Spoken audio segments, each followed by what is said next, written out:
Assalamualaikum warahmatullahi wabarakatuh. Jumpa kembali dengan channel Japrel Supriyadi. Sebelum lanjut ceritanya, jangan lupa subscribe, like, dan share. Terima kasih. Kisah cerita gadis yang ternodai. Bab 2, Ruko Kosong. Orang tua Cahaya beserta tante dan sepupunya sejak tadi tidak bisa tidur menunggu kepulangan Cahaya.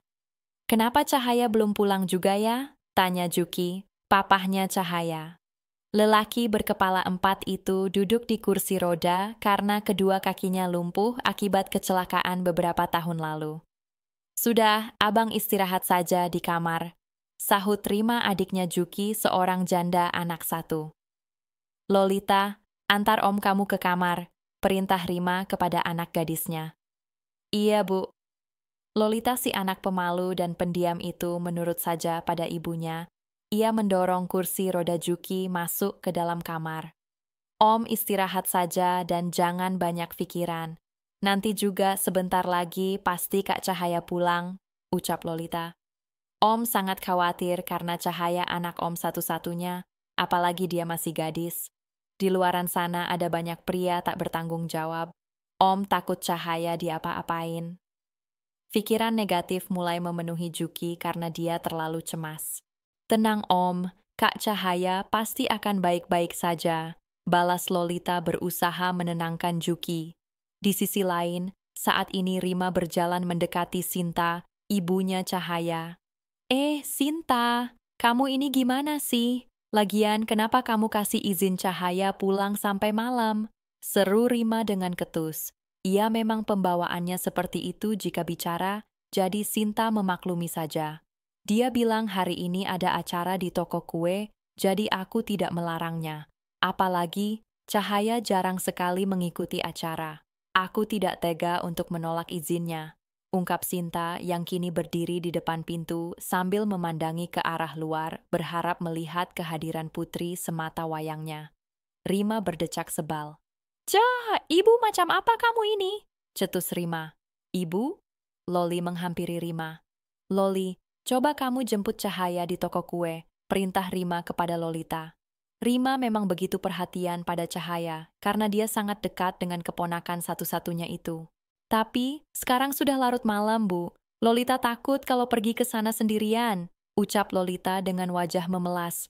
"Ngapain kamu takut? Hantu juga segan mau gangguin kamu," balas Rima. Ia memperhatikan anaknya yang berpenampilan sangat ketinggalan zaman, yaitu memakai kacamata, rambut belah tengah, dan dikuncir 2 serta berponi di bagian depannya. Ditambah lagi Lolita kalau pergi kemana-mana selalu memakai rok panjang berbahan kain. Gaya berpakaiannya benar-benar ketinggalan zaman. Lolita terlihat cemas. "Loli takut ada penjahat, Bu. Nanti kalau Lolita diculik gimana?" tanya Lolita berharap ibunya mengurungkan niat untuk menyuruhnya menjemput Cahaya. "Halah, mana ada penjahat yang mau culik kamu? Dijual juga enggak laku. Justru ibu khawatir kalau Cahaya yang diculik. Sudah sana cepat jemput Cahaya," omel Rima kepada anaknya sendiri. Bagaimana Lolita mau percaya diri jika ibunya saja seringkali merendahkannya? Tentu saja hal tersebut jadi membuat Lolita selalu merasa bahwa dirinya sangat buruk. Ya udah deh, akhirnya Lolita menurut saja. Dia segera pergi untuk menjemput sepupunya dengan menaiki sepeda.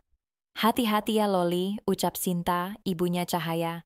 "Itu awas rok kamu keserimpet," teriak Rima kepada Lolita yang sudah mulai mengayuh sepedanya. "Itu anak bener-bener deh. Gak bisa apa gitu dia pakai celana aja. Masa setiap hari pakai rok mulu, kampungan sekali." Rima mencibir anaknya sendiri. "Ya ampun, jangan begitu Rima. Dia itu anak kamu." Sinta mengelus lengan Rima. "Siapa bilang dia anak hewan?" balas Rima dengan sewot seraya pergi masuk ke dalam rumah. Sinta cuma bisa menghela nafas saja menghadapi adik iparnya. Apalagi saat ini dia hanya menumpang di rumah Rima, karena beberapa tahun lalu Juki mengalami kecelakaan, sehingga tidak bisa mencari uang dan membayar tempat tinggal. Untung saja Rima sebagai adiknya Juki masih mau menampung kakaknya beserta istri dan anaknya. Ya, walaupun sikap Rima terkadang seenaknya dan kalau bicara suka asal-asalan. Sementara itu, saat ini keadaan di dalam ruko kosong begitu mencekam bagi Cahaya. Dia sekuat tenaga berusaha untuk melarikan diri, tetapi keempat lelaki itu tak membiarkannya bebas. Mereka buru-buru menutup pintu agar cahaya tidak keluar. Untung ada lampu. Diki menekan saklar lampu supaya ada penerangan agar mempermudah mereka melakukan tindakan kejahatan tersebut. Tolong lepaskan aku. Pokoknya aku janji nggak akan kasih tahu siapapun soal kejadian ini jika kalian membiarkanku bebas. Cahaya terus memohon, tapi mereka sudah terhasut nafsu yang sepertinya tidak bisa dikendalikan lagi. Cepat tiduran, bentak Gavin. Ia menunjuk ke arah lantai yang sedikit kotor. Gak mau. Cahaya memeluk dirinya sendiri dengan kedua tangannya yang menggigil bukan karena kedinginan, melainkan karena dia diselimuti ketakutan hebat. Kamu ini keras kepala sekali. Gavin mendorong kasar tubuh Cahaya hingga gadis itu jatuh telungkup ke lantai. Ah, Cahaya memegang dadanya yang terasa sesak karena terbentur lantai. Kalau kamu gak ngelawan, kamu gak akan kami sakiti. Dengan kasar tangan Gavin membalikkan tubuh Cahaya agar terlentang. Nurut aja kenapa jadi cewek, gak usah banyak berontak, serunya. Cahaya mencoba untuk bangkit, ia ingin melarikan diri, tapi dihadang oleh kedua pria di hadapannya. Mau kemana? Dengan entengnya mereka mendorong tubuh Cahaya hingga kembali jatuh tersungkur. Nakal sekali kamu ini ya.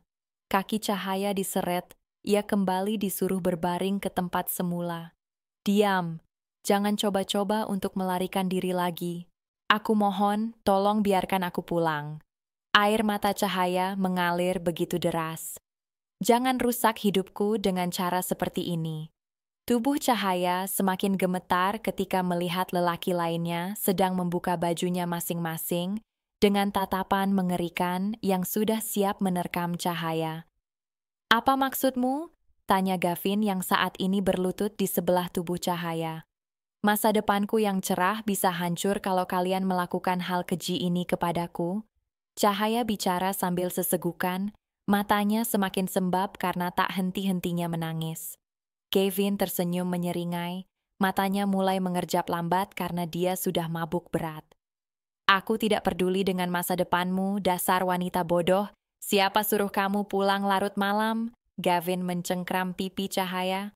Biarkan kami berbuat apa yang ingin kami lakukan. Setelah itu kamu bisa pulang dan melanjutkan masa depanmu, tegasnya.